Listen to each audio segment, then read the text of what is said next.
Alright folks, today I want to give you some tips on how to play Alison Krauss's Now That I Found You on the ukulele.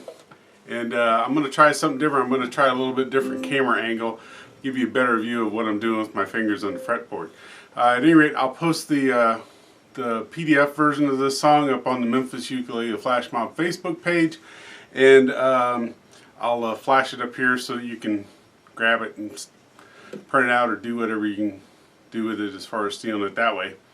So at any rate, here we go. I'm not going to make you suffer through all my singing and ukulele playing, but I do want to show you a couple spots where a couple tricks that will help you play this song. Alright, so I'm going to show you some chords to play that are 1/2 step off from the recording. So if you want to play this with the recording, just put a capo across the first fret and the chords will match up.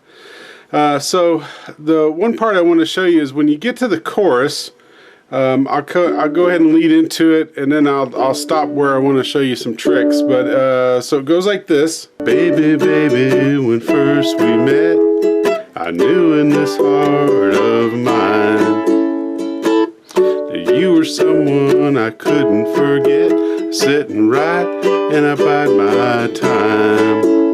Alright, so here we go to a B.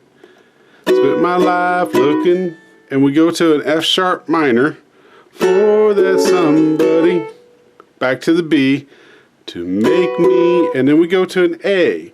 Alright, so we play an A up here. Normally we'd play it with these two fingers, but we're going to play it with these two because what we're going to do is we're going to slide up from this B to the A, and then we come back down to the B.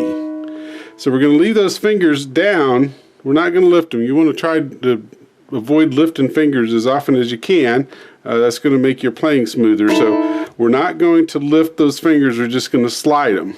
Okay, so we're going to slide from the B, and it doesn't matter if you bar this or if you play it like this. Whichever way you play it is fine. Whichever way your fingers work better.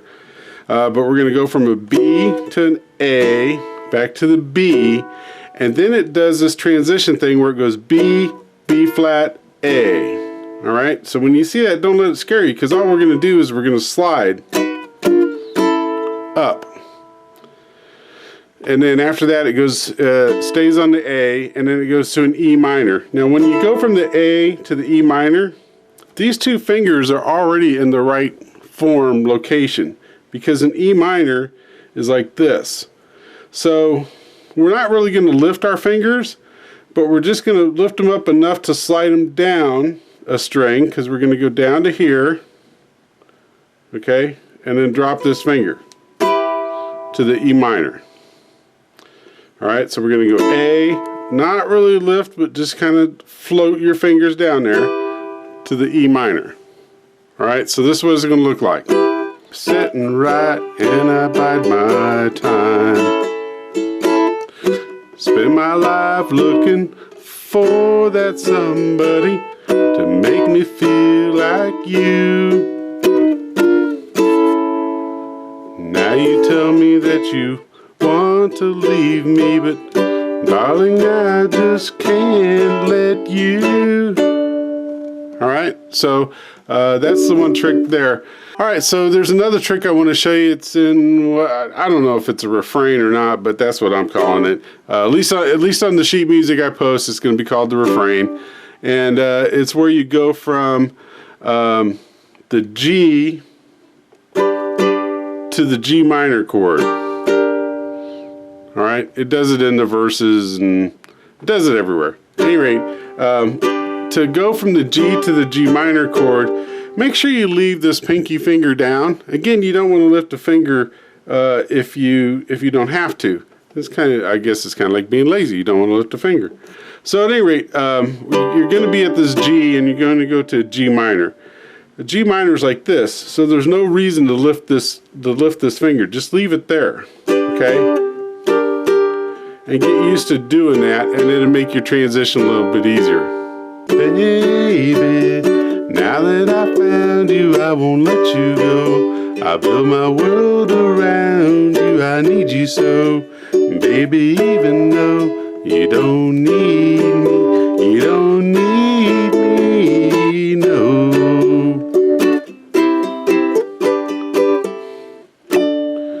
So for that part, another thing you want to do is you're at the D chord and you go to a C.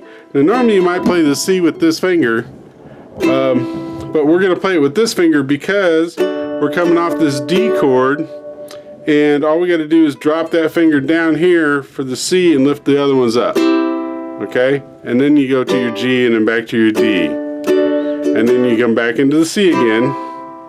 So again, we're going to go from a D to a C, like that. Alright, so hopefully those little tips help you out with playing that song a little bit easier, and I hope you have fun playing it. It's a good song.